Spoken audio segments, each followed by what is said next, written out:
What is microwave? I'm Megan Sussex, and I'm a good person. And I'm meeting another. The moment the lights dimmed and the familiar opening notes of Spitting Image filled the studio, most viewers expected sharp jokes and political jabs, but almost no one was prepared for what came next.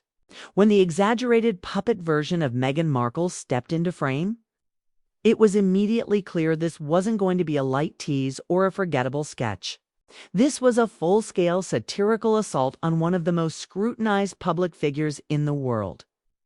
And it landed with a force that rippled far beyond the studio audience. Every movement was deliberately overdone. Every gesture amplified just enough to feel uncomfortable. And from the very first line, the show signaled that it wasn't interested in playing it safe. The laughter that followed wasn't just amusement, it was shock. The kind that comes when satire hits close enough to reality to make people squirm. The opening gag set the tone instantly.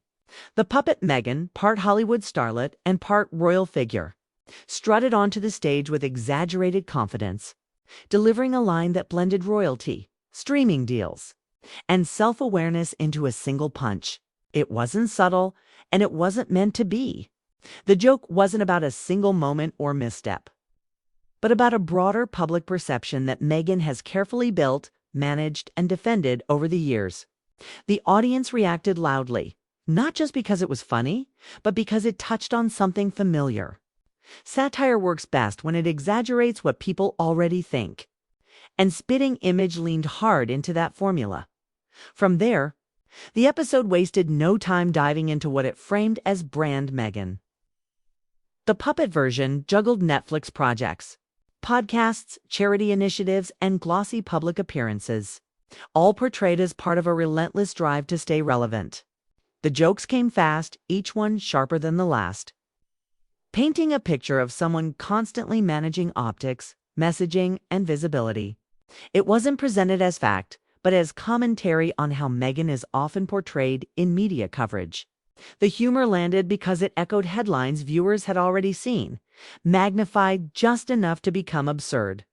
And yet, beneath the laughter, there was an edge. The satire wasn't asking whether Meghan had ambition.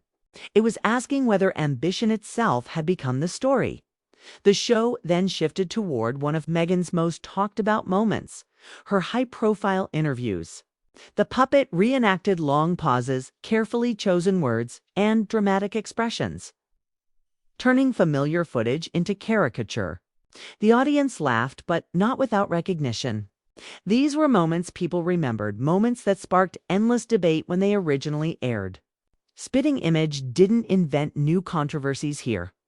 It simply exaggerated existing ones, using humor to question how authenticity is perceived when every word feels measured.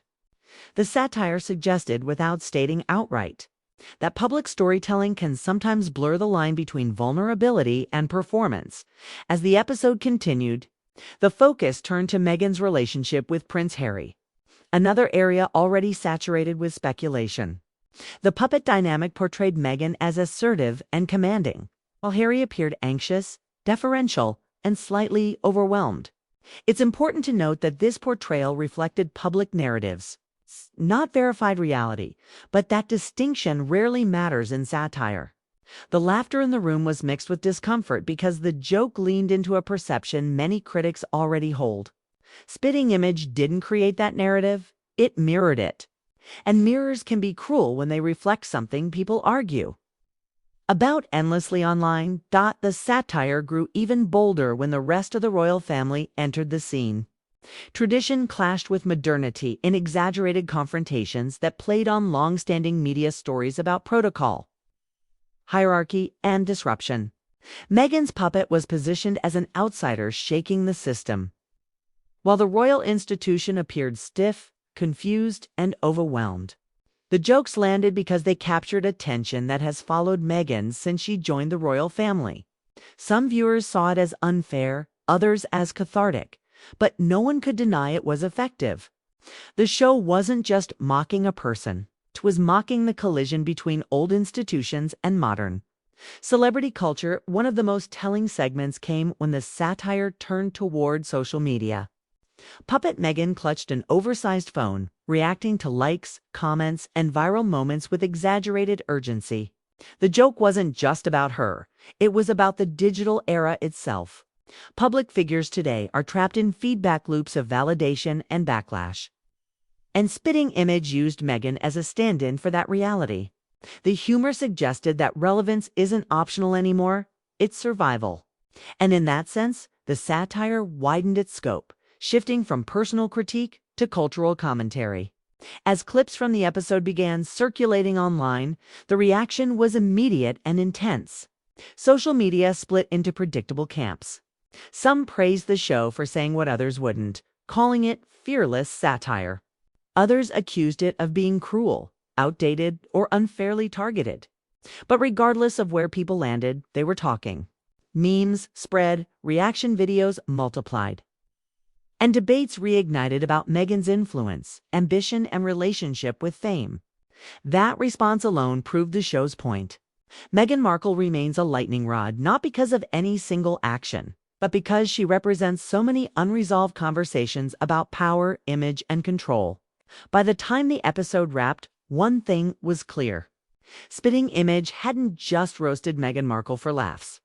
It had used exaggeration to hold up a mirror to the public's obsession with her. The satire didn't claim truth, but it didn't need to. It reflected perceptions that already exist, amplified them, and let the audience wrestle with what that says about celebrity culture. Whether viewers found it hilarious or uncomfortable, the episode achieved something rare. It sparked conversation without offering easy answers. In the end, the lasting impact of the roast wasn't about any single joke or puppet gesture. It was about how effortlessly satire can cut through carefully constructed images. Meghan Markle's life, career, and public persona have been debated endlessly through headlines, interviews, and opinion pieces. But a few minutes of exaggerated puppetry managed to capture that complexity in a way traditional media rarely does. As the laughter faded and the clips continued to circulate online, one truth became impossible to ignore. In a world obsessed with narratives, satire doesn't just entertain. It exposes how fragile those narratives really are. And that exposure is exactly why the episode lingered in the public consciousness long after the final joke landed. Satire has a way of cutting through polished statements and rehearsed talking points, stripping everything down to raw perception. In Meghan's case, the Spitting Image portrayal didn't introduce new accusations or revelations.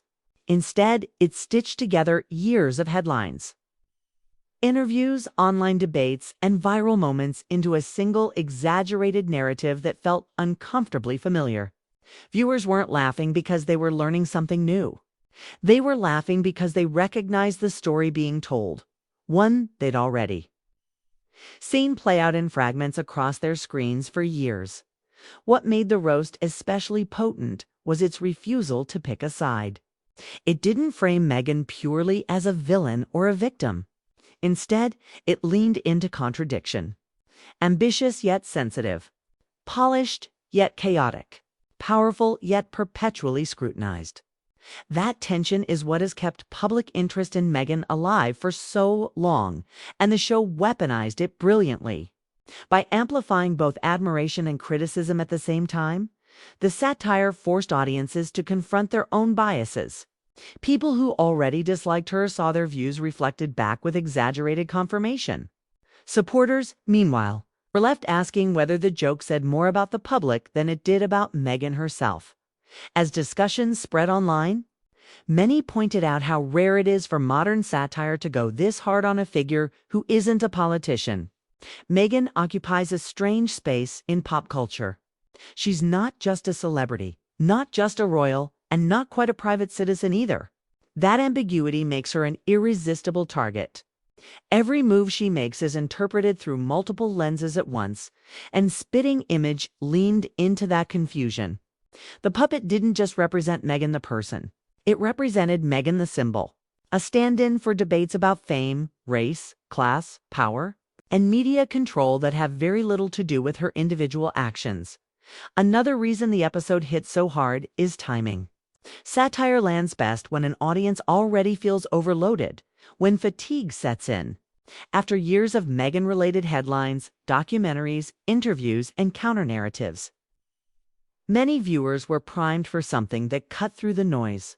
Spitting Image didn't offer clarification or defense. It offered exaggeration. And exaggeration, paradoxically, can feel more honest than careful neutrality, by pushing everything to absurd extremes. The show highlighted just how surreal the ongoing obsession has become. It also reignited a broader conversation about who gets mocked and why. Some critics argued the satire crossed a line, suggesting it reinforced negative stereotypes or contributed to a culture of pylons. Others countered that satire loses its power the moment it starts tiptoeing around influential figures. That debate became part of the story itself, fueling more engagement, more clips, and more commentary. Once again, Meghan found herself at the center of a conversation that was bigger than her, yet impossible to separate from her image. And that's the uncomfortable truth sitting beneath all the laughter. Satire like this doesn't thrive unless there's already an appetite for it. It doesn't create obsession, it feeds on it. As long as audiences remain fascinated by Meghan's every move, her every word, and her every reinvention, caricatures like the one on Spitting Image will continue to resonate. The episode didn't close the conversation. It reminded everyone just how loud, messy, and unresolved that conversation still is. And that unresolved tension is exactly what keeps figures like Meghan permanently in the spotlight, even when they step away from it. The Spitting Image episode didn't need to invent a villain or crown a hero because the audience already arrived with opinions fully formed. Satire simply gave those opinions a louder voice. In many ways, the puppet wasn't mocking Meghan as an individual so much as mocking the endless cycle that surrounds her. The announcements, the backlash, the counter-backlash, the think pieces, the reaction videos, and then the reactions to the reactions. It's a loop that feeds on itself, and once you're trapped inside it, every attempt to clarify only creates another layer to dissect. What's striking is how quickly satire becomes part of the historical record. Long after headlines fade, caricatures remain. People forget exact quotes from interviews, but they remember exaggerated pauses. They forget dates and context, but they remember the punchlines. That's the power of a show like Spitting Image. It compresses years of public debate into a few exaggerated moments that feel emotionally true, even if they're factually distorted. And once those moments lodge themselves in the public imagination, they become reference points, resurfacing whenever the conversation about Meghan flares up again. The episode also exposed something deeper about audience fatigue. After years of being told how to feel, what to believe, and which narrative is correct, satire offers a release valve. It doesn't ask viewers to agree. It just asks them to laugh, even if that laughter is uneasy. That discomfort is part of the appeal. Watching the puppets stumble through exaggerated versions of real controversies allows people to process the chaos from a distance. It turns something emotionally charged into something absurd, and in doing so, it lowers defenses. That's why satire often feels more honest than straight commentary. It admits that the story has become ridiculous without pretending to solve it. At the same time, the backlash to the episode proved another point. Even satire isn't immune to scrutiny anymore. Every joke is analyzed, every frame debated, every intention questioned. Some viewers felt the portrayal crossed into cruelty. Others felt it didn't go far enough. That split reaction mirrors the broader conversation around Meghan herself. No portrayal will ever feel fair to everyone because fairness depends on where you're already standing. And Spitting Image knew that. The show didn't aim for consensus. It aimed for impact. As weeks pass and new headlines replace old ones, this episode will likely become another chapter in the long-running saga rather than a defining moment. But its existence matters because it marks a shift. It shows that Meghan Markle has moved beyond being just a subject of news into being a symbol in popular culture. Someone whose image is flexible enough to carry multiple meanings at once. Victim of media cruelty. Master of reinvention. ambitious outsider, cultural disruptor. None of these labels exist alone, and satire thrives in that overlap. In the end, what lingers isn't the puppet or the jokes, but the realization that public figures no longer control how their stories end. Once a narrative becomes entertainment, it belongs to everyone and no one at the same time. Spitting Image didn't decide how the world sees Meghan Markle. It simply reflected how fragmented, emotional, and unresolved that view already is. And as long as that fragmentation exists, the conversation won't stop. It will just keep finding new formats, new platforms, and new ways to replay the same questions again and again. What is macrowave? I don't. I'm Megan Sussex, and I'm a good person, and I'm meeting another. The lights dimmed. The audience settled in, and the unmistakable opening strains of spitting Image set the stage for another night of unflinching satire. But no one watching or recording expected the spectacle that would unfold as Meghan Markle stepped into the show's outrageous puppet-filled universe. From the very first frame, it was clear this wasn't going to be your average lampoon. This was a full-on, no-holds-barred roast of the Duchess of Sussex like the world had never seen. Show up lovingly. This week, we have one of the most famous and recognizable women in the world. The animated, oversized Meghan puppet made her entrance with the flair of a Hollywood starlet and the gravitas of a royal. Only, of course, an exaggerated caricature. Her every move, every gesture was intentionally amplified. The sweeping hair flips, the dramatic gasps, the royal wave that lingered a beat too long. The puppet Meghan didn't just walk onto the set. She commanded it, daring the audience to laugh, cringe, and gasp all at once. The first gag was subtle but cutting. "Welcome, Your Royal Highness of Netflix and podcasts." The puppet quipped in a perfect mimic of Meghan's voice, waving a glittery smartphone in the air. The audience erupted, and instantly the tone was set. This wasn't just playful ribbing. This was satire with teeth. Took us a while, but we're finally moved in. Won't need these anymore. Can crowns go in the recycling bin? The show wasted no time diving into Meghan's highly publicized and meticulously choreographed rise to royalty. The script highlighted her social climbing skills, framing her as a woman who, in the words of the puppets, strategically captured a prince's heart with the precision of a chess master plotting checkmate. Every anecdote about her Hollywood charm offensive, her high-profile appearances, and her relentless media savvy was exaggerated to absurdity, leaving the audience laughing at the hyperbolic dramatization while also sensing a sharp sting of truth. Then came the jab at Meghan's relentless pursuit of relevance. The puppets depicted her juggling an array of projects: Netflix shows, charity initiatives, high-profile magazine interviews, and of course those ever-famous Instagram posts. If being relevant were an Olympic sport, Meghan would have more gold than the Queen has corgis. The announcer barked and the audience roared. Harry, it came. It finally came. It's an envy to a fancy, formal event. Of course, the roast couldn't ignore Meghan's most infamous public missteps. The puppet versions mimicked her poised but deliberate gestures from the infamous Oprah interview, exaggerating her sighs, pauses, and contemplative glances. And now, let me tell you about my struggles. The puppet Meghan lamented dramatically. Of course, while sipping a latte made from ethically sourced royal tears. The crowd laughed, some gasping at the audacity, others nodding at the uncanny accuracy of the satire. The roast's writers then turned their attention to Meghan's business ventures and public image campaigns. The puppet vaulted through scenes representing her podcast flop, her Netflix deals, and her various purpose-driven initiatives.